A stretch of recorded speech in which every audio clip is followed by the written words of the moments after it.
So I'm hoping things have improved, but when I was a teenager receiving sex education, the extent of my sex education was a glass penis and a condom and a half an hour to learn to roll this condom onto the glass penis. But I did not know it was supposed to represent a penis. I just thought it was a glass stick.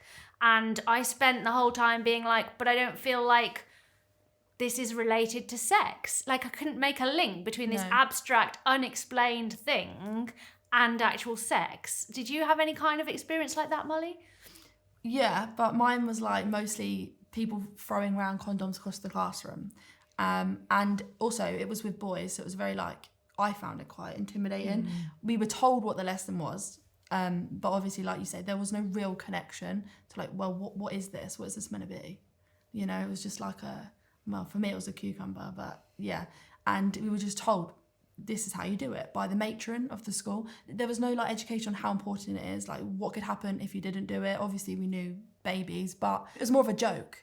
You know, the class found it funny. So it was just like throwing them around a classroom. There was no like real education. So basically no kind of connection between sex education and anything other than preventing pregnancy. What are your thoughts on that?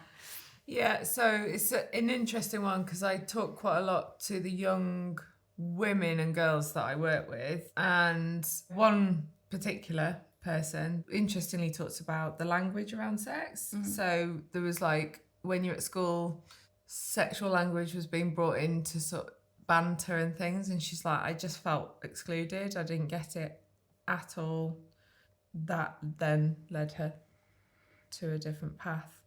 And I feel like also a lot of times when you're that age, all of your friends are claiming to have had experiences that they might not necessarily have had. And being an autistic person, if someone said to me, I have had this intimate experience, I would just be like, yeah, well, that's true.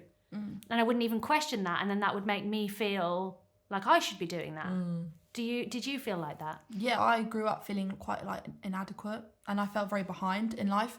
I didn't grow up with loads of friends, so the people that I was with weren't great people. Like, looking back now, they weren't the people that I would want to hang around with. They were very much party goers, and then, you know, I wouldn't be invited, but they'd go and say, oh, this weekend I done this with that person. And then I'm like, oh, I stayed at home and watched a film with my family. And I was like, I couldn't ever, like, why am I not at that point in my life? But like I say, I made myself go to these parties and do these things because I was like, I need to be like her. I need to do that. And I put myself in those situations when I really shouldn't have. And it's difficult to understand that everybody reaches those points in life at a different time, and there's no right or wrong age. And you could be like 50 and be a virgin, but that doesn't mean that it's wrong. In my opinion, I feel like you should wait till you know what you want, who you want to be with. It should become quite natural, and you'd be like, yeah, I'm ready. Not, I have to be ready. I have to do it. Yeah, like I was in no position to be having conversations about what was nice for me and what would make me feel safe and how I would withdraw consent when I was 17 years old. I just wasn't, because it did take me longer to reach some of those maturity levels than maybe some of my neurotypical peers, partly because I'm autistic, but partly because I was dealing with the trauma of being an undiagnosed autistic person, and partly because I developed at a different rate, because we all do. There's nothing to say that all neurotypical people are ready at a certain point either, right? And then the other aspect of that for me was how heteronormative this entire experience was. We were putting condoms on glass sticks. We were told to prevent pregnancy. Nobody was talking about any kind of sex that wasn't intercourse between a person with a penis and a person with a vagina. That is the only type of sex that was being discussed or described by both sex education and by my peers. And I'm not straight, and I knew by that age that I wasn't straight. Lesbian, for example, was an insult that was shouted at me in the school playground, not something that I could think, oh, well, that's a thing, or, do you know? And so I feel like that's still true. I've got children in secondary school who've been through sex education, and they have told me that it is still completely heteronormative, and there is no discussion really around other kinds of sex. There's huge gaps, isn't there, in the education? Yeah. So I've worked on developing a program about sex education for neurodivergent young people, because it needs to be different. It just needs to be explicit. It needs to be very clear. I feel like when you talk about sex education and being developed specifically for neurodivergent people, I actually feel like if we develop sex education specifically for neurodivergent people, that would then be better for everyone. Well, yeah, right? Because I've done like lots of work about consent, what you want and what you like. And it's really hard to communicate, and it's really hard to know because you have to know for yourself first. Because everyone has social communication difficulties when it comes to talking about sex. Absolutely, yeah. So I know that for me, up until I was diagnosed with autism, I was basically masking large elements of my personality, including like what did I enjoy doing with my spare time, how did I want to express myself through clothes and hair and such like. And so that obviously impacted my experience of sex and sexuality as well, because not only was I presenting as extremely femme because I felt like that's what I had to do, but I was also getting my cues for how I should be behaving and responding in intimate situations from television shows, basically. Do you feel like your experience of masking impacted this for you, Molly? Yeah, definitely. I've had to learn along the way, but I watched a few programs growing up that made it look pretty, but actually it's not like that. It's messy. As an autistic ADHD, I feel like there's part of me that wants to be impulsive and be very spontaneous, but then there's a side of me that doesn't want to do that at all and wants to plan out every single part. But I pushed myself to do stuff when I wasn't ready, and the first person I would never even speak to because they were arrogant. They never asked if I was okay. It was always like what they wanted. But I brushed that aside because it was like, well, this is normal. This is what normal people do. It made the whole experience not fun, like not pleasurable, nothing, because it was all in my head. I was like, no, I don't want to do this. I don't want to do it. He might think I'm fat. If I'm seen from that angle, I don't want to do that. Or like hot and sweaty. And it was just not a fun experience, but I made myself do it, which I really wish I didn't do. Yeah, me too. And I think there's something for me hearing you say that makes me think, the literal naked situation that is often involved with sex makes you feel more vulnerable and more unmasked. And the security of that mask was really important to me at that time. And it was about a lot of things like the clothes that I was wearing and the hair that I had, which were based on other people that I knew that were neurotypical and that were coping. And when I removed some of that stuff, I did feel more vulnerable and more... It's like your layers are coming off. Yeah. And it's like they're getting down to the real you. And I think like that's a very vulnerable situation to be in. And when the real you is someone you're not certain who that is and you're not certain that it's an acceptable thing, that can be really hard, right? It's really scary. It is. And I feel like that's why it's important to make sure that you're comfortable, because it can like trigger a lot of trauma and cause a lot of trauma for you. It can last, and it can make things not comfortable for a long time because you don't feel like you're good enough. It is a really difficult situation. And I think that can be compounded by like the things that people might say to you about your sexual performance, right? So I once had someone say to me that I didn't make much noise and that they weren't sure whether I was enjoying it because I was basically just not really there. I wasn't making noise or expressing myself the way that they wanted me to. Maybe they needed a round of applause. I'm not really sure, but I wasn't doing whatever it was that they thought that I should be doing. And I'm carrying that with me still. That is who I am, and that makes me feel really just awful. And I think that the reason that they might have felt that that's how I was is that I was so overthinking what I should and shouldn't be doing. I think because being autistic, we are kind of known, aren't we, for not necessarily being hugely expressive in some situations or not necessarily expressing ourselves the way that we're expected to. And that's definitely true for me. Like a lot of what you see when you see me on camera is a performance because I am performing. But if I'm just in real life, I can be quite stony-faced because of my autism. And so what they were expressing was actually just me being autistic in that situation, but they made me feel like that was wrong and that I had failed. So there's like so much opportunity to overthink and look for nuance, both before, during, and after. Like, for example, how do you know when someone is interested in you? How do you know when someone is flirting with you? Like, I really struggle with that. I'm really asking, Hannah, how do you know when someone is flirting with you? Don't ask me. I don't know. No, I think it's difficult for anyone, actually. But I think the thing is with neurotypical people is you sort of have the ability to learn about eye contact, facial expressions, nuances of behaviour and body language, which you just don't get. You don't get equipped with that when you're a neurodivergent. And no one, it's like one girl said to me, it's like a rule book that she never got. That's one of the things I talk about in the sex education that I've worked on, is about cues. It's about when someone is showing they're interested in you, when it's different from friendship. Because it's really nuanced, it's really subtle. That's a really hard definition, isn't it, between friendship and relationship. Sometimes it's down to how many times they touch your body and touch your arm. Isn't there something about them turning towards you? Turn towards you, look in your eyes, ways that they say certain things that they suggest. It's so difficult. It's so difficult. And actually also, you're not always right. And it can be bad both ways. Like, it can be bad that you don't notice when you might be interested in someone. But it can also be bad when, this has happened to me, where I thought I was in a friendship, but the other person was interested in me. And I wasn't interested in them. Like, that's happened to me as well. There is no rule book, actually. Yay! There is no rule book.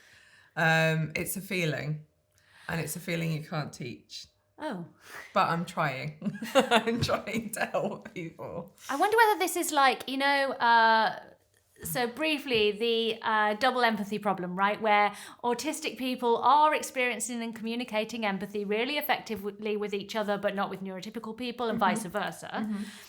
I wonder whether if someone studied it, there are like specific autistic flirting things, because obviously we're not making eye contact, are we? No. That maybe if you're being drawn to someone who's also autistic or ADHD or otherwise neurodivergent, which does kind of tend to happen, there might be stuff that you might have looked online at a list of typical things that a person will do that they won't be doing. And is there maybe we have our own flirting? I think there's probably a different code. Right? I'll be honest, I find myself being willing to want to learn what they're interested in. Yes. I feel like I'm Their more... special interests. Yeah, so I'm probably not interested in cars, but if this person, I don't know, likes cars, I'm like, okay, I'll learn the difference between a Toyota and a Vauxhall, just because I want to make you impressed. I want to, I want you to feel like I want to be a part of this relationship. That's, to me, I've found myself being like, yeah, okay, I love cars. I mean, I really don't, but I want them to know that I'm interested, and that that's how I feel like. I think that maybe that's what I would expect from somebody, someone. Them to show interest. Romantic special info dumping. Yeah, I think I feel like for me, I'd be looking for that. Are you interested in my YouTube channel? Are you interested in what are you going to go and read my book? Because to me, that would be like, oh, you want to learn about me? Do you know what I mean? And I feel like for me, that would be what I look for and what I would do. So I think that's what I've kind of learnt. For me, that's how I see if people are interested. What does flirting look like for you? I don't know. If they make me feel quite giggly, then I feel like, oh, maybe they're making me feel like, oh yeah, okay. Yeah, they're quite stimmy, quite fizzy. Yeah. Fizzy. Yeah, I get that. Okay. And actually, I've been married for 22 years, and I think within 2 weeks of starting to date my husband, we went on a camping trip, and we couldn't get across a river for some reason. He was on the other side trying to persuade me that I could get across this river, and I absolutely couldn't. And he really enjoyed my little autistic stamp, and he just thought that was completely adorable. Aww. And so, yeah, I guess I like maybe unmasking a little bit is part of it for me. I think it's probably just finding people that find you adorable. Even when I'm like your stuff. About to melt down. If they have cute dogs, then I like them. Dogs. That's big for you. Yeah, if they like cats, they're not my people. Dogs. Honestly, if someone doesn't like dogs generally, I wonder what's wrong with them. So it's shared interest, isn't it? That's it. I feel like interest for me is a big thing. But also the way, I think there's something in there about the way that somebody treats animals. And the way that somebody treats, the way that someone treats waiters in restaurants, the way that someone behaves with people that they could be mean to or they could be judgmental to is a big one for me. a lot of sex education for me was around preventing pregnancy and not preventing STIs, right? So that's kind of worrying in that you might be able to prevent pregnancy in a way that doesn't prevent you from getting an STI. Or if you're having queer sex, you might not think that getting pregnant is an issue. Do you feel like you were educated about STIs in school? I have absolutely no knowledge on I've literally just learnt from the media, little bits here, there, and but I don't have any knowledge on them, to be fair. So would you know how can you definitely prevent yourself from getting an STI, for example? Well, in my head it would be like just not have sex. Well, yes. Yes. But obviously you can condoms, is that right? Would you say that's the only thing? Because I wouldn't know. Honestly, I wouldn't know. I would just know about protections in condoms. I wouldn't know anything else. Yeah, but there are other STIs you can get even if you wear a condom. So there's pubic lice, also known as crabs. So I ran a listening service when I was at university called Nightline. And I had to teach everyone about every single STI. Some of them are really serious if you don't treat them, like chlamydia can cause infertility. And you don't always have the symptoms. So I think that's one of the things I taught to the young people I work with is if you're going to be sexually active with someone, great, but get yourself both checked if they've been sexually active before. And maybe if you're sexually active with more than one person on a regular basis, make yourself a diary entry for a regular screening, right? Yeah. Because it's nothing to be embarrassed about. I think that's another aspect, isn't it? The idea that we might have one is kind of shameful, embarrassing, but it isn't. It's no more shameful or embarrassing than catching a cold because you got on a bus, right?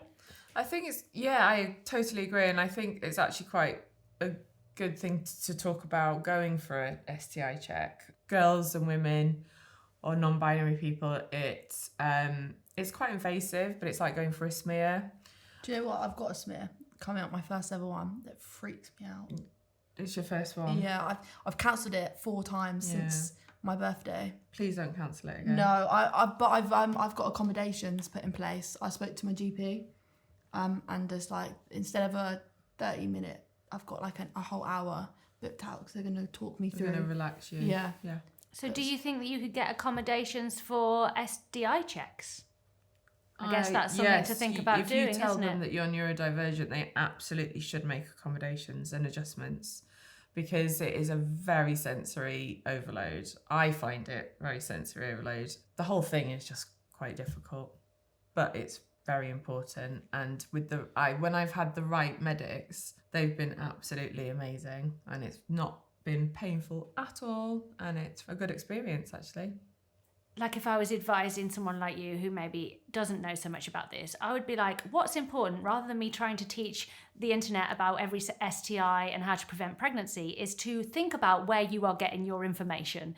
You should not be getting your information about preventing STIs or pregnancy from your mates, from a women's magazine, from an Instagram post. You should be getting it from a reliable source, from an advisory clinic, from the NHS website, from your doctor.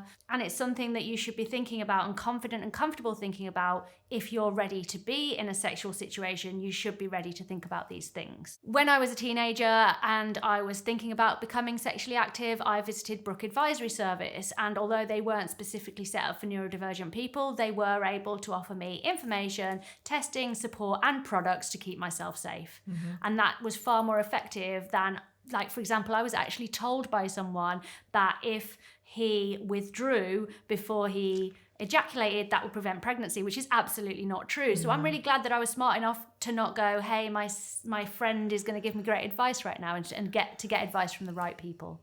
Would you agree with that, Molly? Definitely. I mean, I wouldn't even know where my local clinic is. I wouldn't even know. And to be honest, I think I'd be too embarrassed to go and speak to somebody. But obviously now, after today, it's important. So I think that this is a great moment to share that we'll put some reliable, trustworthy resources in the description box for anyone that is looking to start on that journey like you, Molly. Yeah, I think it's a great idea.